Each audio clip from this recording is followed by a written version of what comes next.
Hola, mi nombre es Luis Fernando Franco Medina, de matrícula 0162741, y hoy vengo a presentarles nuestra solución de mi equipo para la situación problema de la materia de experimentación física y estadística, que pues fue la de la fuente en el centro comercial, ¿no?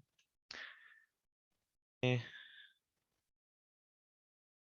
lo que esta situación problema establecía, o lo que el problema planteado, es que se quiere poner una fuente adentro de un, bueno, que forme parte de un centro comercial. Y pues se requiere que esta fuente tenga un flujo controlado. Para empezar, un punto muy importante es que tenga una velocidad de salida constante, lo cual ya sabemos por lo que hemos visto en la materia, que es mediante un bote de Mariotte. Y pues se requiere que el ángulo del chorro que sale de la fuente, que sería lateral, sea controlado y bajo ciertos criterios. Los datos que se brindan son la altura, que son 3.5 metros, la distancia horizontal, que son 5 metros, el gasto, que son 20 litros por segundo, y el tiempo, que es de 2 horas.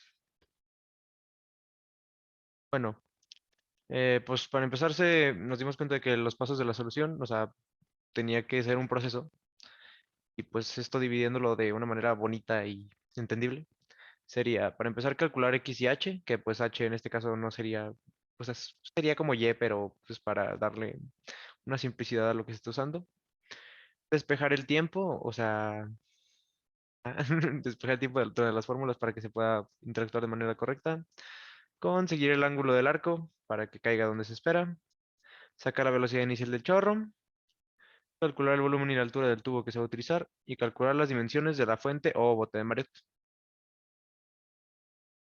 Bueno, para calcular el valor de X y H, primero hay que determinar las ecuaciones a utilizar, las cuales fueron pues, las fórmulas de tiro parabólico. Para estas fórmulas se toma en cuenta que X será lo mismo que la distancia lateral recorrida por el agua y se toma en cuenta que la distancia Y será lo mismo que la distancia recorrida pues, en el ángulo vertical, se podría decir. Sustituyen estas variables por los términos trigonométricos necesarios para que esto cuadre de manera correcta. Como se puede ver aquí, se sustituye x por coseno de t. Digo, ajá, x por coseno de t. Y y se sustituye por seno de t. Dejándonos con estas fórmulas que, como ya mencioné, se tratan como si fuera un tiro parabólico. Luego, para calcular el valor del tiempo, se utilizan las variables x y y para determinar cuál es el punto máximo. Y pues por términos físicos ya sabemos que en el punto máximo de una parábola la velocidad inicial será cero. Se toma en cuenta que la velocidad inicial en este punto será cero. Se llega a la fórmula de acá, tomando la gravedad como denominador.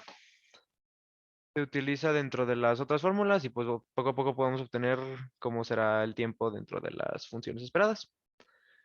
Pues aquí como podemos ver se utiliza para no está esto, pero con el denominador g. Pasa con los medios, que es la fórmula despejada.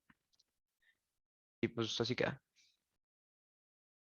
Luego, para calcular el valor del ángulo, lo que hace es que se despeja en las ecuaciones anteriores el valor de velocidad inicial, pero no el valor, sino queda valor inicial, digo valor inicial, velocidad inicial, con la ecuación resuelta para que pueda resolverse en, ya sea en L o en H. Se iguala pues obvio, a velocidad inicial. Se realiza el despeje del ángulo. Esto pues utilizando ya sea el seno o coseno para poder obtener. Y pues, te quedas con que en este caso sería 54.46 el ángulo presentado.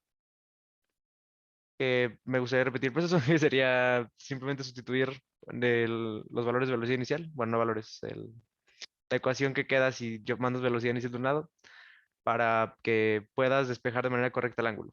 Eso es lo que necesito decir. Luego, para ahora sí calcular el valor de la velocidad inicial, lo que hay que hacer es sustituir el ángulo en cualquiera de las fórmulas despejadas, que aquí ya me di flojera reescribirlas, por eso la foto del vato dormido.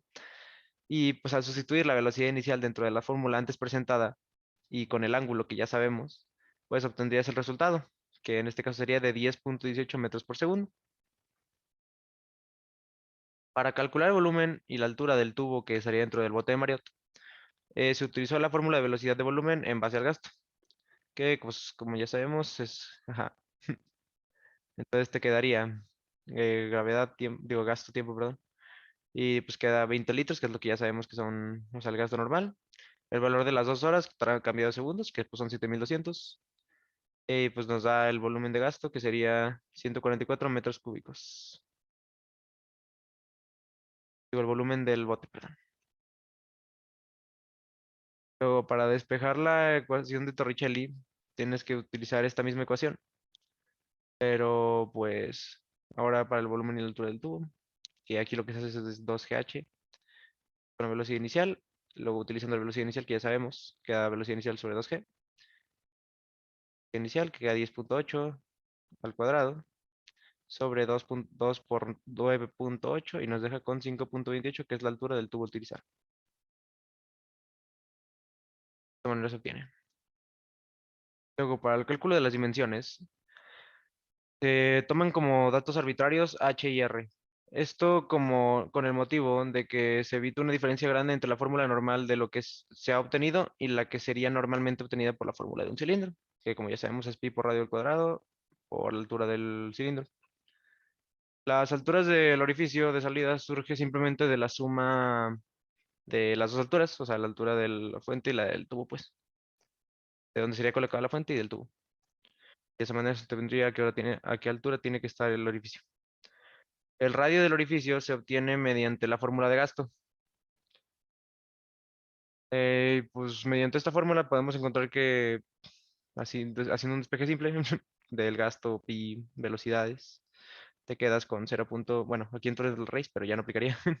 Sería más bien esta raíz, daría como resultado 0.025 metros, que sería el radio necesario para poder tener un flujo como se busca.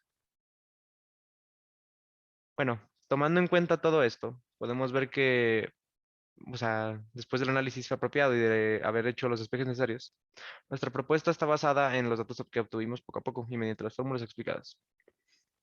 Para empezar, me gustaría hacer una recapitulación de los datos obtenidos, que nos dejan con que el radio necesario es de 3 metros, la altura final es de 10.38, la altura en base al tubo es de 5.1, el radio del edificio sería de 0.025 metros.